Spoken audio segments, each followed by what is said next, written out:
گلشن نعمانیاں کہ جس قدر پھول ہو رب اکبر تیرے در پہ مقبول ہو، راہ حق پہ ہو سب، راہ حق پہ ہو سب، اور شیریں سخن دارالعلوم نعمانیاں۔ السلام علیکم ورحمۃ اللہ وبرکاتہ۔ الحمد للہ وحدہ والصلاة والسلام علی من لا نبی بعدہ۔ اعوذ باللہ من الشیطان الرجیم، بسم اللہ الرحمن الرحیم۔ یا ایھا الرسول بلغ ما انزل الیک من ربک، صدق اللہ العظیم۔ دو جہاں کی کامیابی اگر تجھے درکار ہے، دو جہاں کی کامیابی اگر تجھے درکار ہے، ان کا دامن تھام لے جن کا محمد نام ہے، صلی اللہ علیہ وسلم۔ صدر محترم، حاضرین مجلس، آج میں اس جلسے میں آپ صلی اللہ علیہ وسلم کی ذات اقدس کو موضوع بناتا ہوں۔ جب بھی میں آپ صلی اللہ علیہ وسلم کی ذات اقدس کو موضوع بناتا ہوں تو میں حیران و پریشان ہو جاتا ہوں کہ میں آپ صلی اللہ علیہ وسلم کی ذات کو کس پہلو سے ابتدا کروں، ابتدائی زندگی کو بیان کروں یا درمیانی زندگی کو بیان کروں یا آخر کی زندگی کو بیان کروں۔ اگر بچپن کی زندگی کو بیان کرتا ہوں تو جوانی اور بڑھاپے کی زندگی رہ جاتی ہے، اور اگر جوانی کی زندگی کو بیان کرتا ہوں تو بچپن اور بڑھاپے کی زندگی رہ جاتی ہے، اور اگر بڑھاپے کی زندگی کو بیان کرتا ہوں تو بچپن اور جوانی کی زندگی رہ جاتی ہے۔ بیان کیا جائے تو آخر کس پہلو سے شروع کیا جائے؟ لہٰذا تینوں زندگیوں میں سے مختصر سی زندگی پر میں اکتفا کرتا ہوں۔ اللہ تعالیٰ کہنے سے بیشتر عمل کرنے کی توفیق عطا فرمائے، آمین۔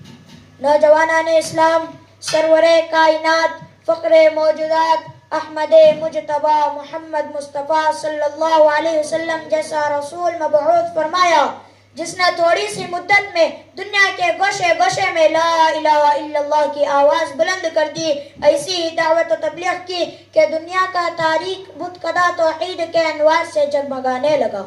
پیغمبر اسلام پیدائشی اعتبار سے یتیم تھے، یعنی پیدائش سے قبل آپ کے والد محترم دنیا سے رحلت فرما چکے تھے، ابھی تک صحیح سے ہوش بھی نہیں سنبھالا تھا کہ شفیق ماں کا سایہ بھی سر سے اڑ گیا۔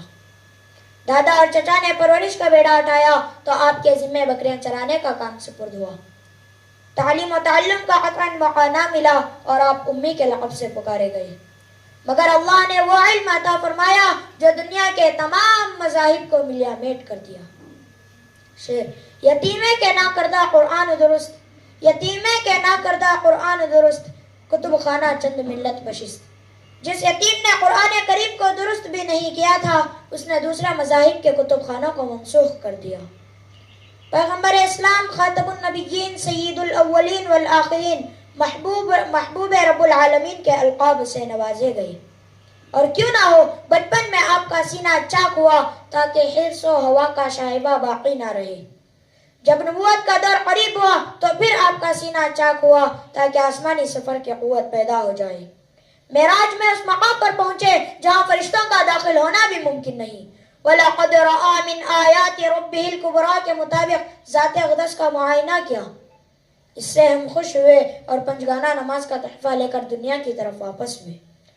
پیغمبر اسلام ایسے بے نظیر تھے کہ آپ کے جسم کا سایہ ناپید تھا، چہرہ ایسا چمکدار کہ آفتاب و مہتاب شرمندہ ہوتے تھے۔ حضرت عائشہ رضی اللہ تعالی عنہا فرماتی ہیں کہ ہمارے لیے ایک سورج ہے اور دنیا والوں کے لیے ایک سورج ہے۔ میرا سورج دن والے سورج سے زیادہ بہتر ہے۔ دنیا کا سورج صبح ہونے کے بعد طلوع ہوتا ہے اور میرا سورج دن ختم ہونے کے بعد طلوع ہوتا ہے۔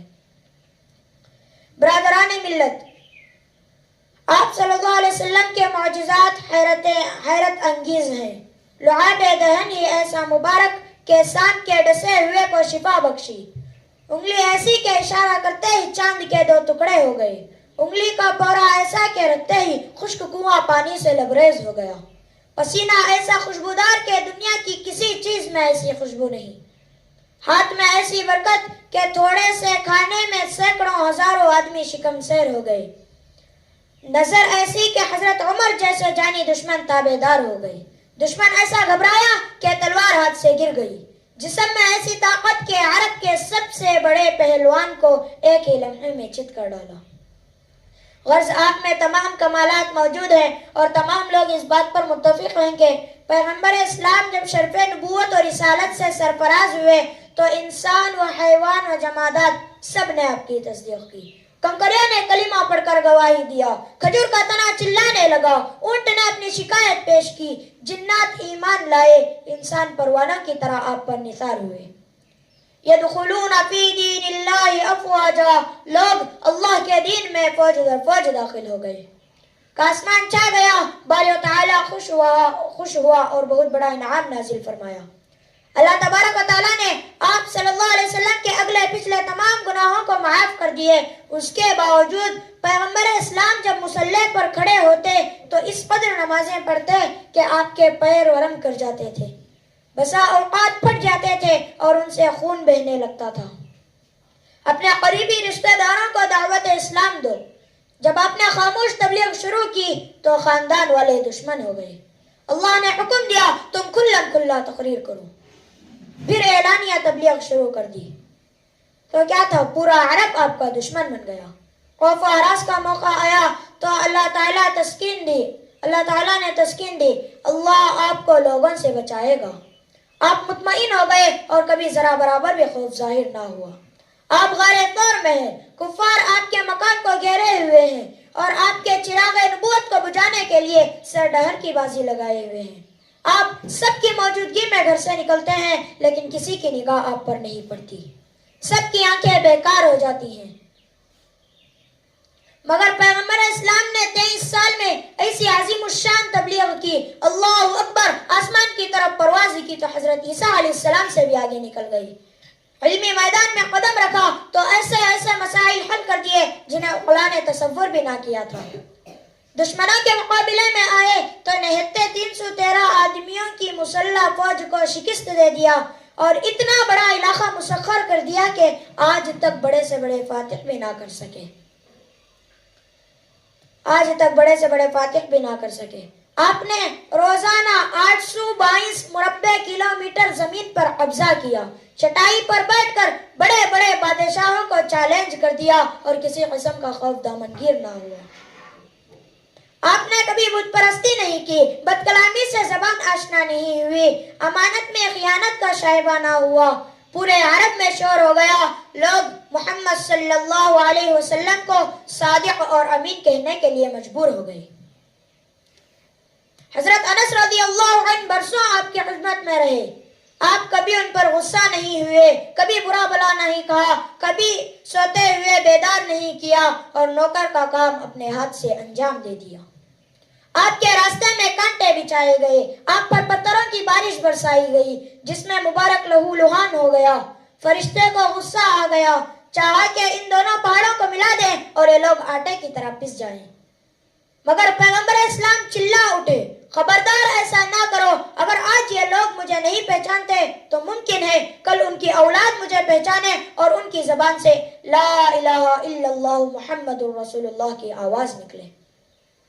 دعا فرمائے کہ اللہ تعالی ہم سب کو کہیں سنی قرآن و حدیث کے فرمان کے مطابق عمل کرنے والا بنائے اور نبی صلی اللہ علیہ وسلم کے سنتوں کو جان جان کر عمل کرنے کی توفیق عطا فرمائے. آمین. وآخر دعوانا ان الحمد للہ رب العالمین.